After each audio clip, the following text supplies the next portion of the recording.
వాక్యాలను అధ్యయనం చేసి సరైన సమాధానాన్ని గుర్తించండి. జీర్ణరస స్రావాల నియంత్రణ స్థానియ హార్మోన్ల వల్ల జరుగుతుంది. సహానుభూత నాడీ వ్యవస్థ ఆహారం నాళంలోని పెరిస్టాలిక్ కదలికలను అధికం చేస్తుంది. Next C.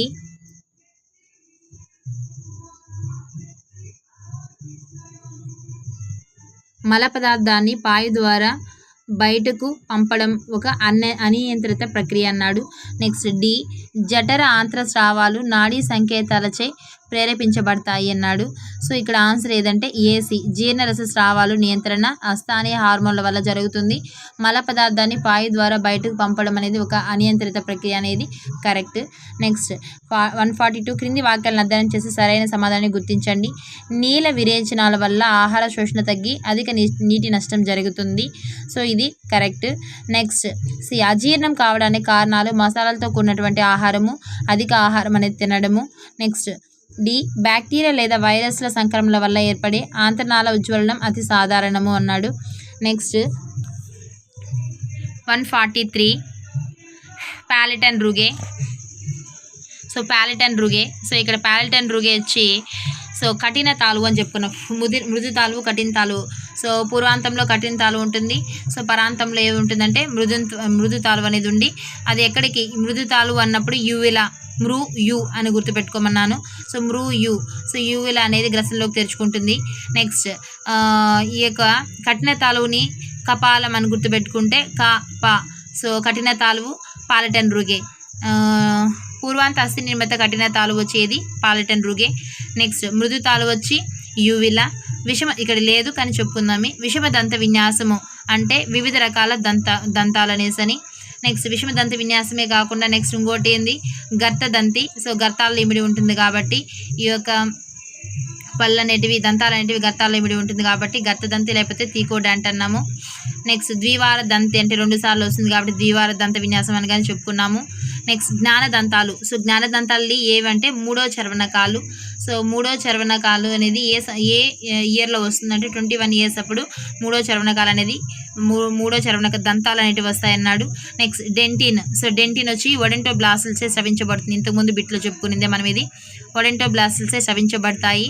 సో ఈ ఒడెంటోబ్లాస్టులు అనేటివి సో మధ్యస్థం నుంచి ఏర్పడతాయి ఒడెంటోబ్లాస్టిక్ కణాలు అనేటివి.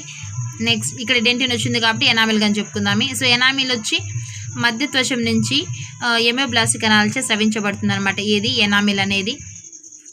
నెక్స్ట్ 144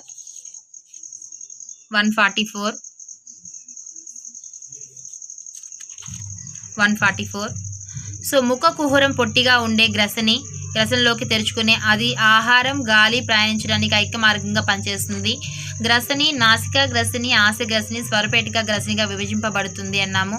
సో ఇక్కడ గ్రసని నాసికా గ్రసని, నెక్స్ట్ ఆశ గ్రసని, స్వరపేటిక గ్రసనిగా విభజించబడుతుంది.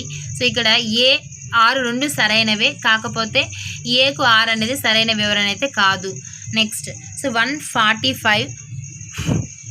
145 కింది వాటిని జతపరిచి సరైన సమాధానాన్ని గుర్తించండి. సో దోమలు ఎక్కువగా ఉన్నాయండి. సో 145 కింది వాటిని జతపరిచి సరైన సమాధానాన్ని గుర్తించండి. పల్పు కుహరము. సో పల్పు కుహరం అనేది దంతం యొక్క లోపల కుహరము. సూక్ష్మాంకరాలు ఎక్కడ ఉంటాయంటే నాలుక యొక్క ఉపరితలంపై ఉండే బుడిపెల వంటి నిర్మాణాలు ఏమంటే సూక్ష్మాంకరాలు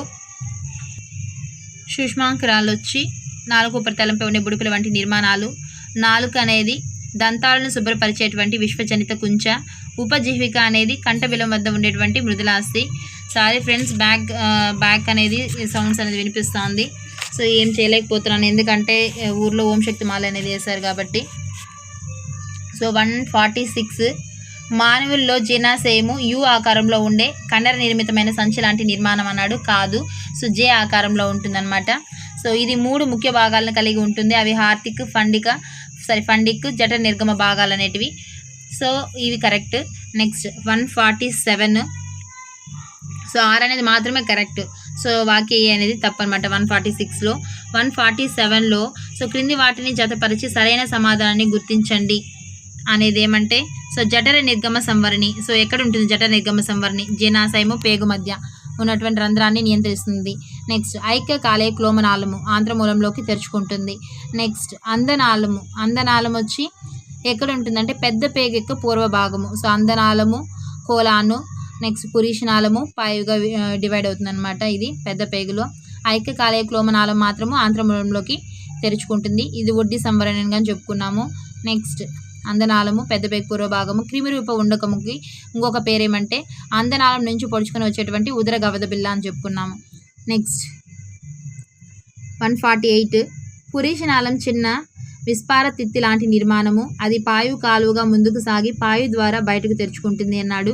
కారణం 6. ఇది అరేఖిత కండరాలతో ఏర్పడిన అంతరపాయువు సంవరణించే సంరక్షించబడుతుంది అన్నాడు.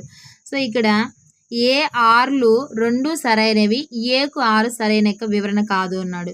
సో ఇక్కడ చూడండి, ఇది అరేఖిత కండరాలతో ఏర్పడిన అంతరపాయువు సంరక్షించబడుతుంది. సో ఒకసారి రేఖిత కండరాలుగానే అడగచ్చు. రేఖిత కండరాలతో ఏర్పడిన అంతరపాయువు కాదు, ఇక్కడ బాహ్య పాయువు సంరక్షించబడుతుంది. సో అంతరపాయువు సంవరణి అనగానే అరేఖిత కండరాలు అంతరపాయువు సంవరణి అరేఖిత కండరాలు, బాహుపాయువు సంవరణి రేఖిత కండరాలు. ఒకటి గుర్తుపెట్టుకుంటే ఆటోమేటిక్గా మనకి ఇంకోటి గుర్తుంటుంది, అంతర అరేఖిత. నెక్స్ట్ 149 జీర్ణనాళకుడ్యంలో 4 స్తరాలు ఉంటాయి. జీర్ణాశయపు శ్లేష్మ స్తరం నుంచి జఠర రుగే ఏర్పడుతుంది అన్నాడు. సో ఏ 6 సరైనవే, ఏకు 6 సరైన వివరణ అయితే కాదు. కుడ్యంలో 4 స్తరాలు అనేవి ఉంటాయి. శ్లేష్మ స్తరము, అదే శ్లేష్మ స్తరం అని మనం చెప్పుకున్నాము. సో ఆ విధంగా సీరస్పోర. నెక్స్ట్ 150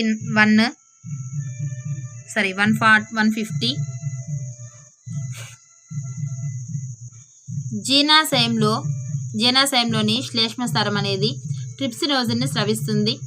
కారణము జీర్ణాశయంలో పెప్టిక్ కణాలు పెప్సినోజిన్ ప్రోరెనిన్ను స్రవిస్తాయి అన్నాడు. సో దీనికి ఆన్సర్ వచ్చి ఏ సరైంది కాదు, కానీ ఆ సరైంది అన్నాడు. సో జీర్ణాశయంలోని శ్లేష్మ స్తరం అనేది ట్రిప్సినోజిన్ స్రవించదు. నెక్స్ట్ జీర్ణాశయంలోని పెప్టిక్ కణాలు అనేవి పెప్సినోజిన్ ప్రోరెనిన్ను స్రవిస్తాయి. పెప్టిక్ కణాలు లేకపోతే ముఖ్య కణాలు. నెక్స్ట్ 151 కింది వాటిని అధ్యయనం చేసి సరైన సమాధానాన్ని గుర్తించండి అన్నాడు. లీబర్ కున్ గుహికలు ఎక్కడుంది? ఆంత్రగ్రంథులు, ఆంత్రరసము. సో ఫండిక్ గ్రంథులు, జఠర గ్రంథులు, హెస్సియలు, క్యాసిల్ ఇంట్రెన్సిక్ కారకము. సో పిత్తాశయం వచ్చి కాలేయము, క్లోమరసం నిలువ. లాంగర్హాస్ పెటికలు వచ్చి క్లోమము, బాహ్య శ్రావక గ్రంథులు. లీబర్ కున్ గుహికలు, ఆంత్రగ్రంథులు, ఆంత్రరసము. ఫండిక్ గ్రంథులు వచ్చి జఠర గ్రంథులు, హెస్సియల్, క్యాసిల్ ఇంట్రెన్సిక్ కారకము. పిత్తాశయం వచ్చి కాలేయంలో ఉంటుంది. సో పిత్తాశయము, క్లోమరసం నిలువ. లాంగర్హాన్స్ పెటికలు వచ్చి క్లోమము, బాహ్య శ్రావక గ్రంథులు లేకపోతే వినాల గ్రంథులుగానే అని అంటున్నాము. So this is the first lesson zoology second ఇయర్కి సంబంధించి. సో మా వీడియోస్ కనుక మీకు నచ్చినట్లయితే లైక్ చేయండి. మీరు లైక్ చేస్తేనే నేను ఎక్కువ వీడియోస్ అనేది చేయడం జరుగుతుంది. సో లైక్ చేయండి friends. Thank you for watching.